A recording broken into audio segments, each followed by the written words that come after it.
पाकिस्तान में इस वक्त शाम के 7, भारत में 7:30 और यहाँ हमारे स्टूडियोज की घड़ियों में सुबह के 10 बज रहे हैं। वॉइस ऑफ अमेरिका वाशिंगटन की उर्दू सर्विस से हमारी बाकायदा नशरियात का आगाज होता है।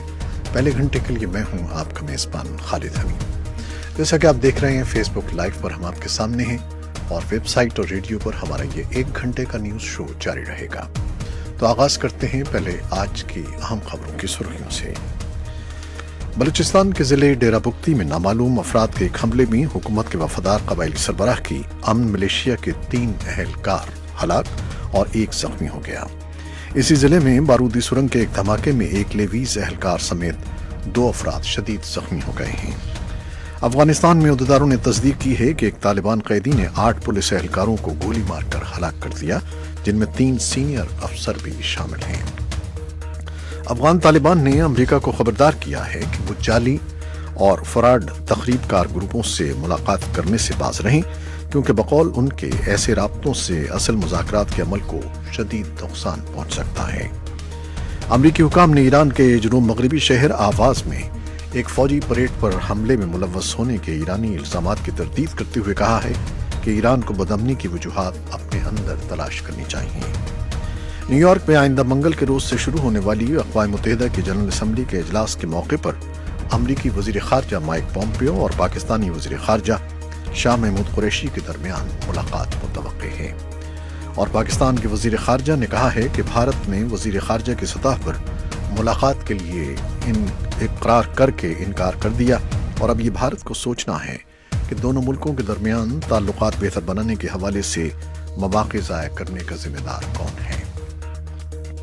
और अक़वाम मुत्तहिदा की जनरल असम्बली के न्यूयॉर्क में होने वाले आला सतही हफ्ते के इफ्तिताही खिताब में पीर के रोज़ सदर डोनाल्ड ट्रंप ने मुनशियात के खिलाफ आलमी जंग के मसले पर इक़दामात का मुतालबा किया है। और अमेरिका के वज़ीर ख़ारजा माइक पॉम्पियो ने कहा है कि अक़वाम मुत्तहिदा की सलामती कौंसिल इस बात पर मुत्तहिद है कि शिमाली कोरिया के खिलाफ इक़्तिसादी पाबंदियाँ उस वक्त तक बरकरार रहेंगी जब तक वो मुकम्मल तौर पर जौहरी हथियार ख़त्म नहीं कर देता। एक अमरीकी जरीदे न्यूयॉर्कर ने इतवार को देर गए खबर दी है कि सुप्रीम कोर्ट के लिए नामजद जज ब्रेट कैवेना के खिलाफ जिनसी बेरहरवी का एक और इल्जाम सामने आ गया है।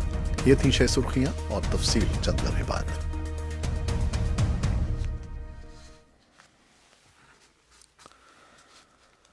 और अब खबरें तफसील के साथ। बलूचिस्तान के ज़िले डेरा बुगती में नामालूम अफराद के एक हमले में हुकूमत के वफादार कबायली सरबराह की अमन मिलिशिया के 3 अहलकार हलाक और 1 जख्मी हो गया है। इसी ज़िले में बारूदी सुरंग के एक धमाके में 1 लेवीज़ अहलकार समेत 2 अफराद शदीद जख्मी हुए हैं। ज़िला डेरा बुगती के तहसीलदार अली मोहम्मद बुगती ने वॉइस ऑफ अमेरिका को बताया कि साबिक़ ज़िला डेरा बुगती के कबायली सरबराह की तरफ से हुकूमत की हिमायत के लिए तश्कील करदा अमन फोर्स के अहलकारों के कैंप पर नामालूम मुसल्लह अफराद ने जदीद हथियारों से हमला किया। फायरिंग से कैंप में अमन मिलिशिया के 4 अहलकार जख्मी हो गए।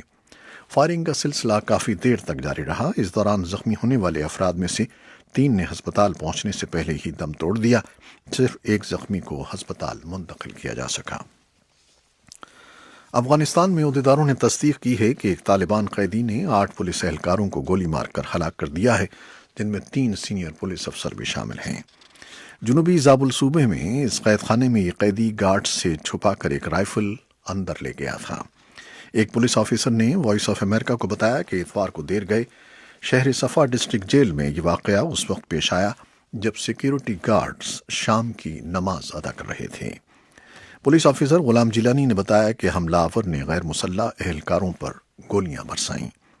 शहर सफ़ा में सिक्योरिटी अहदेदार ने वॉइस ऑफ अमेरिका को नाम जाहिर न करने की शर्त पर बताया कि अफगान फोर्सेज ने फौरी तौर पर मुसल्लह कैदी से फायरिंग का तबादला किया, जो पीर की सुबह तक जारी रहा। अमरीकी हुक्काम ने ईरान के जुनूब मगरबी शहर अहवाज में एक फौजी परेड पर हमले में मुलव्वस होने के ईरानी इल्जामात की तरदीद करते हुए कहा है कि ईरान को बदअमनी की वजूहात अपने अंदर तलाश करनी चाहिए। अक़वाम मुत्तहिदा में अमरीका की सफ़ीर निकी हेली ने अहवाज हमले पर ईरानी हुक्काम के इल्जामात के जवाब में कहा है कि ईरान के अवाम एक अरसे से जबर का शिकार हैं और ये हमले उसी जबर का नतीजा हैं। اتوار کو اپنے ایک بیان میں امریکی سفیر کا کہنا تھا کہ ایرانی صدر امریکہ پر جس چیز کا چاہیں الزام لگا سکتے ہیں، لیکن انہیں دراصل آئینے میں اپنا چہرہ دیکھنے کی ضرورت ہے۔ نیو یارک میں آئندہ منگل کے روز سے شروع ہونے والی اقوام متحدہ کی جنرل اسمبلی کے اجلاس کے موقع پر امریکی وزیر خارجہ مائک پومپیو اور پاکستانی وزیر خارجہ شاہ محمود قریشی کے درمیان ملاقات متوقع ہے۔ یہ ملاقات ایسے وقت میں ہو رہی ہے جب دونوں ممالک کے مابین تعلقات میں تناؤ پایا جاتا ہے، اور پاکستان کے وزیر خارجہ شاہ محمود قریشی نے گزشتہ شام واشنگٹن کے پاکستانی سفارت خانے میں میڈیا کو بریفنگ دی اور بھارت سے وزیر خارجہ کی سطح کی ملاقات کے لیے اقرار کے بعد انکار پر افسوس کا اظہار کرتے ہوئے کہا کہ اب دنیا کو سوچنا ہوگا کہ خطے میں امن کے قیام اور جنوبی ایشیا کی دونوں بڑی ریاستوں کے درمیان تعلقات بہتر کرنے کے بہترین مواقع کو ضائع کرنے کا ذمہ دار کون ہے۔ پاکستانی وزیر خارجہ اقوام متحدہ کے جنرل اسمبلی کے اجلاس میں شرکت کے لیے گزشتہ روز واشنگٹن پہنچے تھے، جہاں انہوں نے کمیونٹی کی چیدہ شخصیات سے ملاقاتیں بھی کی۔ وزیر خارجہ شاہ محمود قریشی نے کہا، ایسے بے پناہ برہان وانیوں کو جنہوں نے آواز بلند کر رہے ہیں اپنے حق کے خود ارادیت کے لیے، میں کہتا ہوں کہ یہ ان کا رائٹ ہے، اور اس آواز کو آپ بازور بازو نہ دبا سکے نہ دبا پائیں گے۔ پاکستانی وزیر خارجہ نے کہا کہ افغانستان میں قیام امن کے لیے پاکستان ہر ممکن تعاون کے لیے تیار ہے، لیکن یہ کسی کے کہنے پر نہیں بلکہ اپنے مفاد میں اور خطے میں امن قائم کرنے کے لیے ہے، بلکہ ہم سب کو مل کر متحدہ کوششیں کرنی ہوں گی۔ ان کا کہنا تھا، جو ہماری ذمہ داری ہے ہم نبھائیں گے، لیکن کیا صرف ذمہ داری پاکستان کی ہے؟ کیا اس خطے میں صرف ایک ملک پاکستان ہے؟ کیا وہاں اور ممالک نہیں ہیں جن کا وہاں انٹرسٹ بھی ہے، جن کا اثر و رسوخ بھی ہے؟ ٹھیک، تو اس کو سامنے رکھیے۔ پاکستان کہہ رہا ہے کہ ہم انشاءاللہ اپنا کردار، مثبت کردار ادا کریں گے۔ کس لیے؟ امن کے لیے، استحکام کے لیے، خوشحالی کے لیے، بحالی کے لیے۔ ٹھیک، لیکن یہ شیئرڈ رسپانسبلٹی ہے، سارا ذمہ داری پاکستان پہ ڈال دینا۔ یہ پاکستان کے وزیر خارجہ شاہ محمود قریشی کی گفتگو سے اقتباس تھا جو آپ نے سنا۔ مالدیپ میں حزب اختلاف کے رہنما ابراہیم محمد صالح کا کہنا ہے کہ انہوں نے ملک کا متنازع صدارتی انتخاب جیت لیا ہے۔ ان کے حامی موجودہ صدر عبداللہ یامین کے خلاف ان کی حیرت انگیز کامیابی کا جشن مناتے ہوئے آج پیر کے روز سڑکوں پر نکل آئے اور ان کے حق میں نعرے لگائے۔ جیت کے بعد حزب اختلاف کے لیڈر ابراہیم محمد صالح نے کہا، This is a moment of happiness. This is a moment of hope. This is a moment of history. For many of us, this has been a difficult journey. وہ کہہ رہے ہیں یہ خوشی کا لمحہ ہے، یہ امید کا لمحہ ہے، یہ ایک تاریخی لمحہ ہے۔ ہم میں سے بہت سے لوگوں کے لیے یہ ایک کٹھن سفر تھا، ایک ایسا سفر جس کے نتیجے میں ہمیں جلا وطنی کے دوران کئی برس تک ایک قید خانے میں رہنا پڑا۔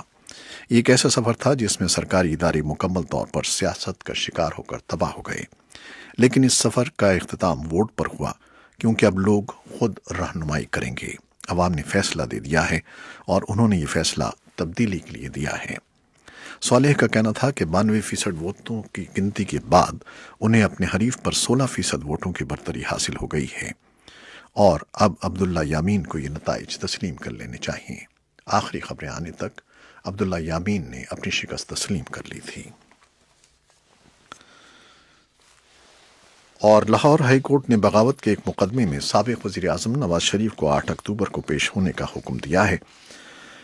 لاہور ہائی کورٹ کے جج جسٹس مظاہر علی اکبر نقوی کی سربراہی میں 3 رکنی فل بینچ نے پیر کو سابق وزرائے اعظم نواز شریف اور شاہد خاقان عباسی کے خلاف بغاوت کی کارروائی کے لیے دائر درخواست کی سماعت کی۔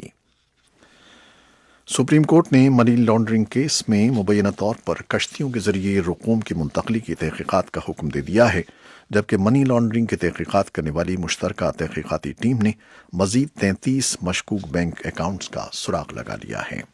چیف جسٹس ثاقب نثار کی سربراہی میں سپریم کورٹ کے 3 رکنی بینچ نے پیر کو جعلی بینک اکاؤنٹس اور منی لانڈرنگ کیس کی سماعت کی۔